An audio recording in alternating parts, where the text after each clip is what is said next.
Welcome to EPG Pathshala on the subject Social Medicine and Community Health. I am Dr. Vidya-mitra, working as professor in the Department of Community Medicine, Institute of Medical Sciences, Banaras Hindu University, and I shall be discussing the module National Control Program for Non-Communicable Diseases. Particularly, this module is devoted to cancer. This module has been developed by a team comprising of myself and other experts from the different parts of the country. The learning objectives that have been set for this session is that after going through this session, one should be able to describe the problem of non-communicable diseases, describe the objective and the strategies of national program on non-communicable diseases regarding cancer. Now, among the various non-communicable diseases, cancer has a special importance because the survival because of cancer is considerably jeopardized. Cancer is a generic term for a large group of diseases that can affect any part of the body, any age group. Other terms used are malignant tumors and neoplasms. The term cancer is usually and generally used for more than 100 different diseases, including malignant tumors of different sites, such as breast, cervix, prostate, stomach, colon, rectum, lung, mouth, and blood organs and blood tissue that leads to leukemia, sarcoma, bone, Hodgkin disease, and non-Hodgkin lymphomas, and so on. Common to all forms of diseases is the failure of the mechanism that regulates normal cellular growth, proliferation, and cell death. In cancer, the normal cellular growth hampered and cells generally grow at a very faster speed, and the growth pattern is also different. Ultimately, there is a progression of the resulting tumor from mild to severe abnormality and with invasion of neighboring tissues and eventually spread to other areas of the body through hematogenous route. The disease arises principally as a consequence of exposure of individuals to carcinogenic substances, cancer-causing agents, in which they inhale, eat and drink, and are exposed to, and their work on the environment. Personal habits such as tobacco use and dietary practices are also contributing to this. There may be in some cases there may be some genetic susceptibility too.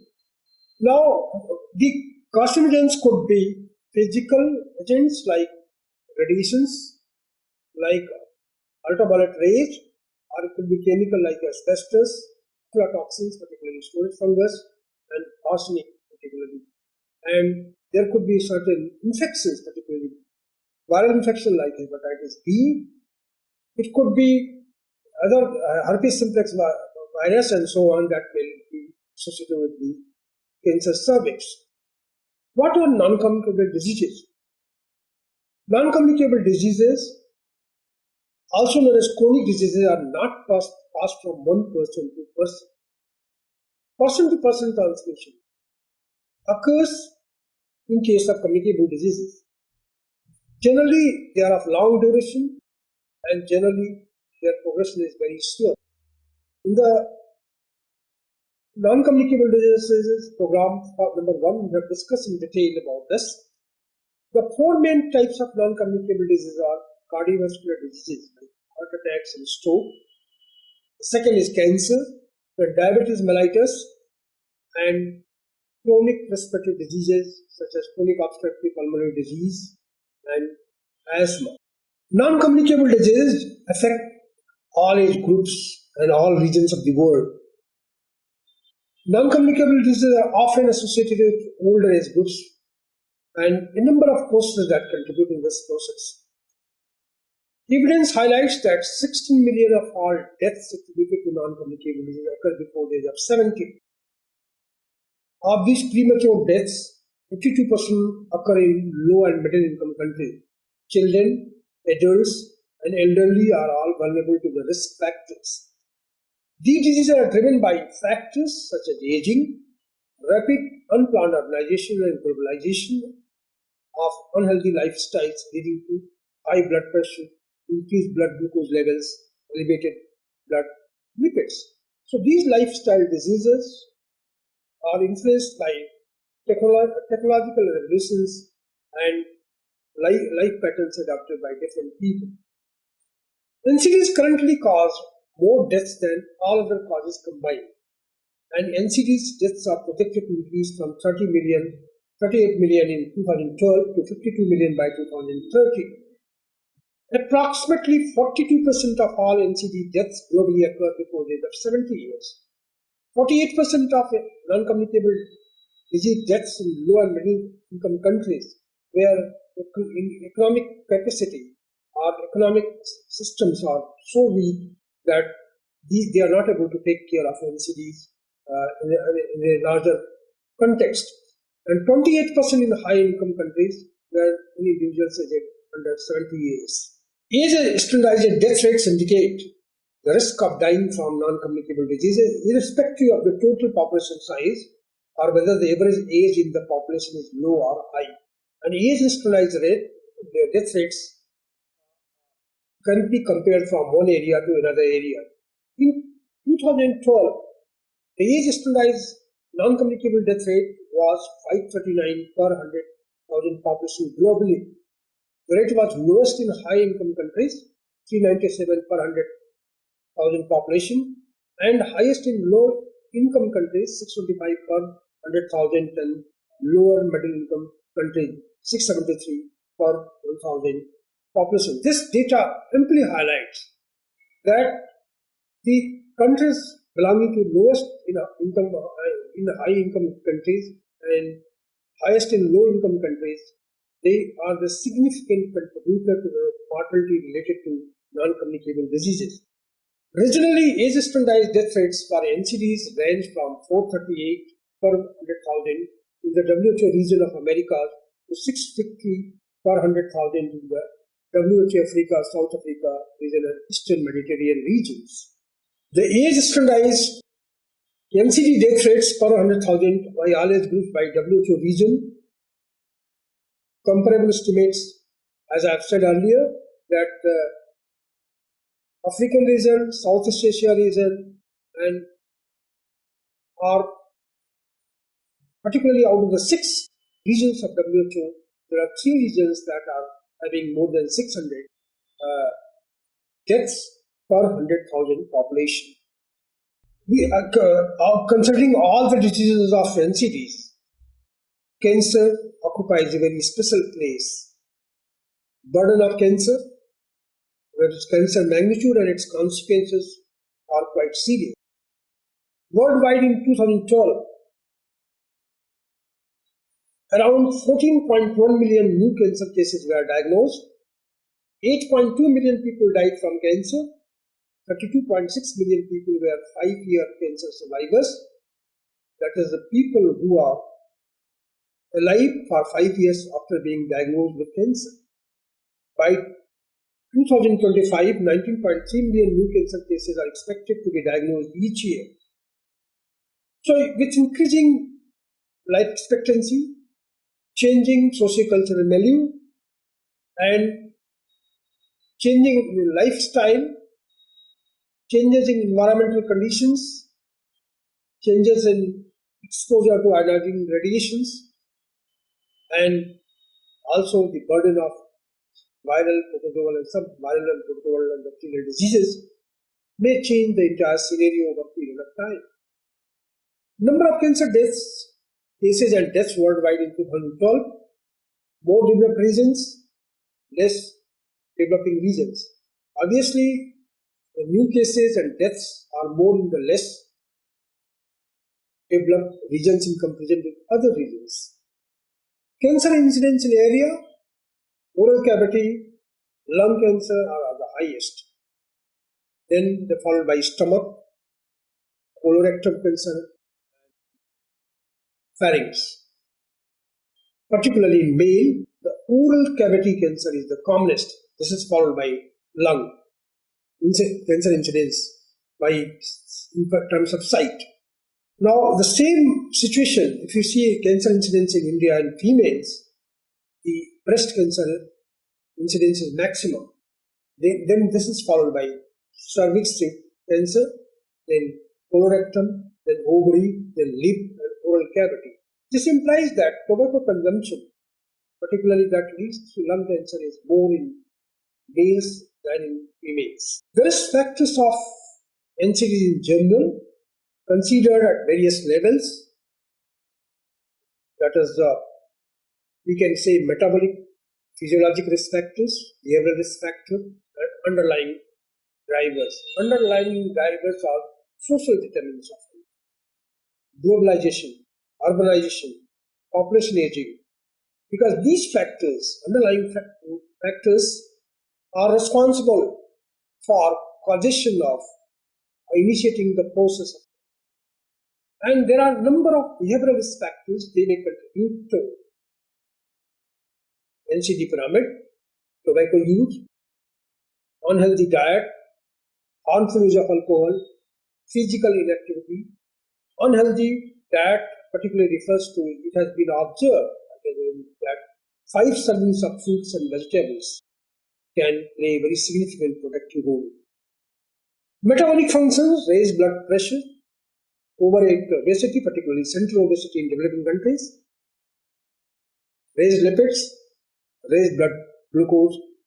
All these metabolic physiologic risk factors contribute to non-communicable diseases. And causal links to establish is difficult, but most of the factors have multiplicative effect, and their cumulative effect is responsible for occurrence of non-communicable disease in general. Some attributes of risk factors: risky lifestyle behaviors are responsible for risk factors. Risk factors are cumulative and operate on a life course perspective. They influence the risk throughout the life course. For example, childhood obesity is a major risk factor for adult obesity and consequently diabetes and cardiovascular disease. Normally, for all practical purposes, it is seen that these risk factors occur together.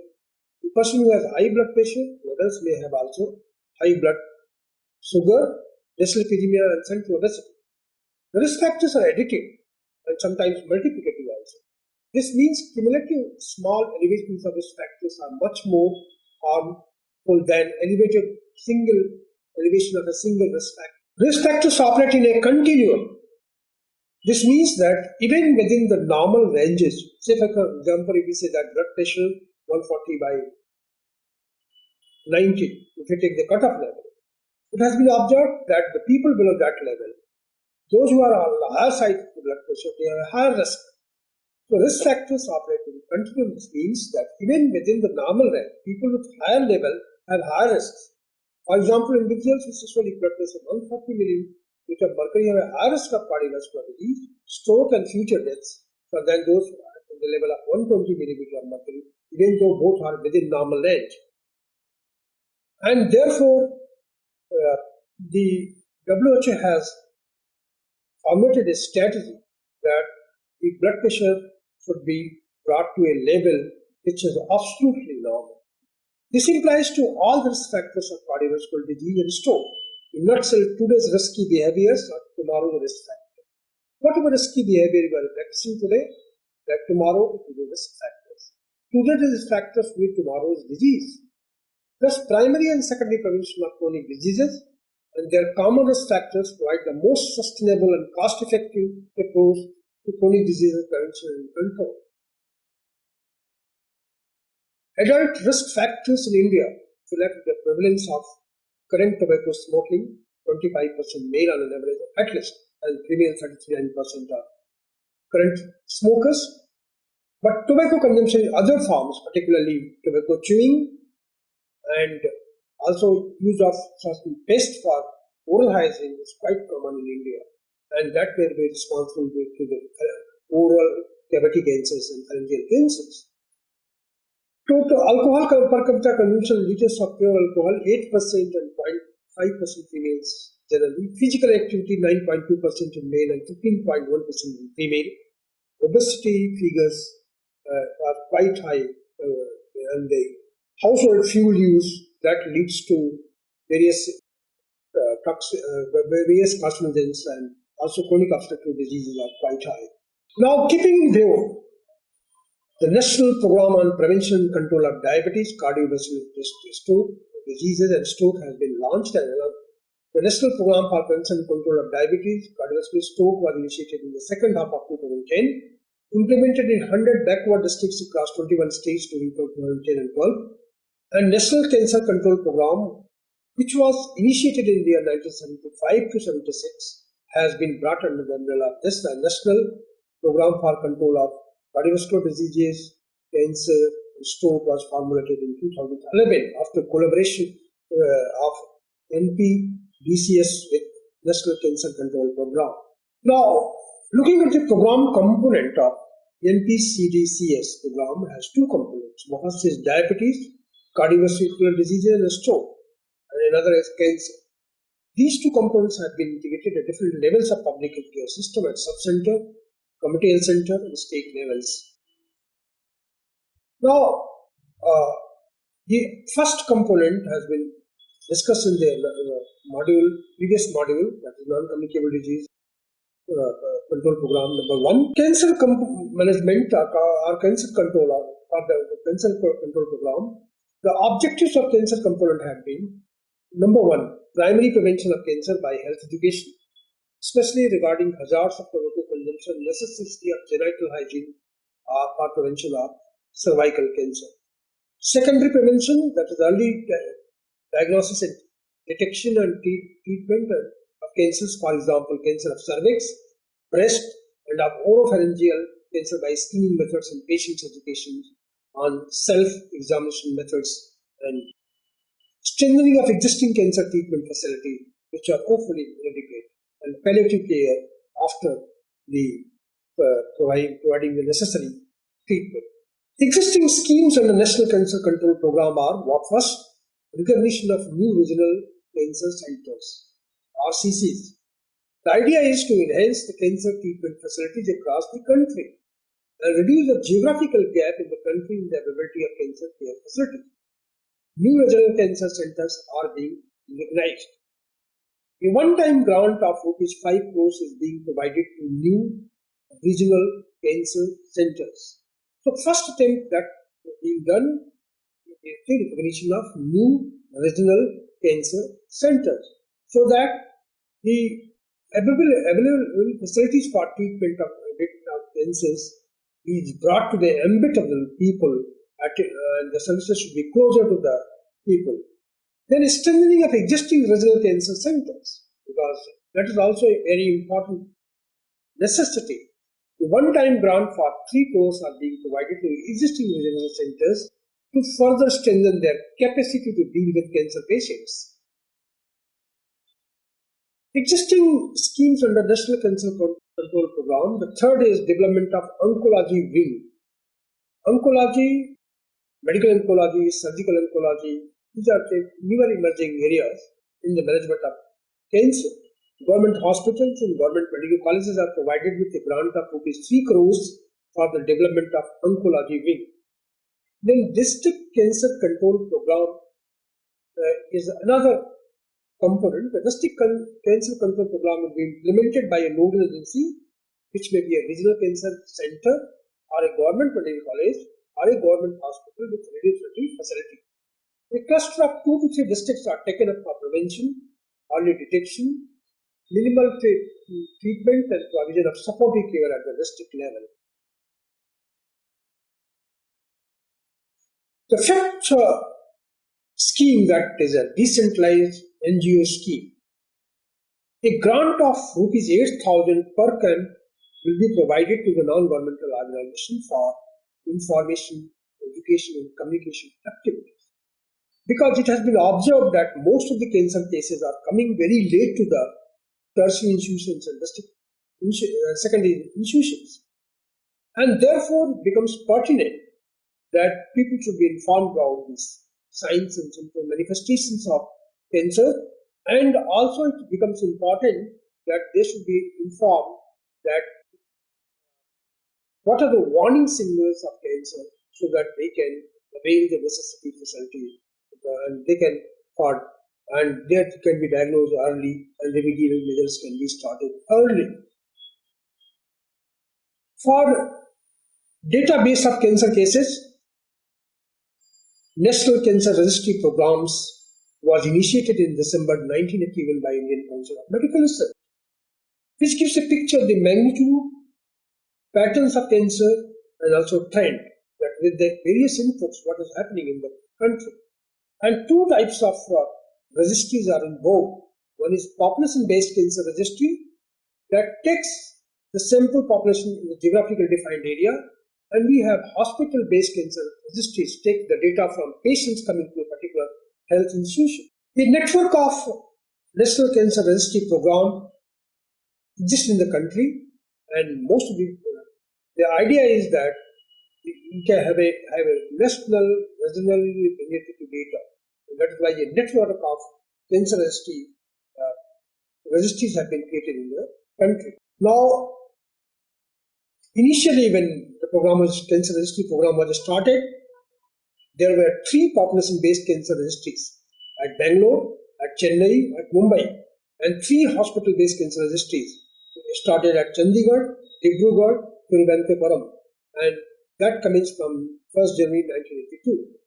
As on September 2013, there are 28 population-based cancer registries and 7 hospital-based cancer registries in the country. Web-based hospital-based cancer registry data entry software have been provided to hospitals, which are potential hospital-based cancer registries.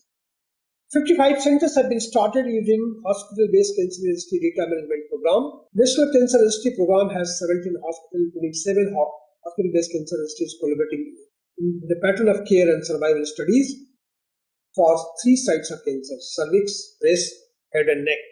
Objectives of National Cancer Research Program. Because this is an area, cancer is an area where research is of paramount importance. Because research which provide newer approaches for preventing, for treating, and for managing the cancer control program. The objectives of National Cancer Research Program is to generate reliable data on the magnitude and pattern of cancers, undertake epidemiological studies based on the results of registry data, because a lot of data is generated on the registries, and if that data is analyzed in a meaningful way, then that will provide necessary information which is required for prevention, control, and management of cancers. This National Cancer Research Program helps in designing, planning, monitoring, and evaluation of cancer control activities under the National Cancer Control Program. Also, research is needed so that we can develop training programs in cancer registration and epidemiology. In 2001, data from all cancer registries and from all medical colleges were collected for the development of an atlas of cancer in our country. This atlas, Cancer Atlas, is likely to provide information about patterns of cancer in several other parts of the country, including those not covered under the National Cancer Control Research Program. Knowing patterns of cancer across the country would provide important leads in targeting cancer control measures, in undertaking ecological research, and examining clinical outcomes. The basic principle in the project is, since over 85 to 90% of cancers as per the data of National Cancer Research Program have a microscopic diagnosis, the point of capture of cases will be the pathology department of medical colleges and major cancer hospitals. It is envisaged to have a network of computers linked to a website so that information, mainly patient identification details, including area of living and site and morphology of tumor on all malignant cases, will be transmitted as and when they are reported in the Department of Pathology. Collation of data by collaborating center is very vital. Identification of cancer case, the first step towards collation, the identification of the recording of malignant neoplasm. The method of obtaining this varies in different settings. Cancer centers, a provisional noting of the diagnosis is made in the core pro forma, whereas a report of diagnosis of malignancy is available. The diagnostic portion is subsequently completed after reviewing the reports of the pathology department. Medical college hospitals, another general hospitals of government, both government and private, they help in identifying information in the core performance. They completed for such patients wherein the malignancy is diagnosed or suspected. Whenever a histopathology diagnosis of malignancy is made, the concerned patients are followed back to the inpatient wards and where the patient is not admitted or discharged through the concerned physician. Pathology laboratories. Histopathology is the gold standard in the diagnosis of cancer. In these circumstances, identifying the report with the diagnosis of malignancy and contacting the patient's representative for the required information will help us for this purpose. Completion of core pro forma is very important activity. Identifying information, the name of the patient, certain additional details like name of father, mother, spouse, and that of son, daughter, are sought mainly to help in checking duplicate registrations. Duplicate registrations are quite common because the same patient may seek services from different areas, and this will help us in checking out the duplication so that numbers are not exaggerated. The key information is the location, at least at the level of district for the past year. This is the same rule that is followed for cancer registries under the National Cancer Registry Program, in that the cancer patient is taken into the registry provided he stays in the geographical area for a minimum period of 1 year. Diagnostic informations. Once a pathological microscopic diagnosis of cancer has been made, the details of diagnosis including coding according to WHO International Classification of Diseases are put into is done. Software development and functioning of the website. The website with the following address are launched in January 2005: canceratlasindia.org and cancermapindia.org. The data is received on day-to-day basis. Unique username and password for each participating center ensure authorized data entry. A few rural centers do not have ready access to personal computers or internet connections. These centers photocopy the completed form and send the sent of the form with periodic intervals. Data flow diagrams of the functioning of website. Here we see that internet service providers are there, web and email and data are there, router is there, then there are cancer centers, then coordinating unit, internet connection and other hospitals. And through this data is transmitted from one place to another.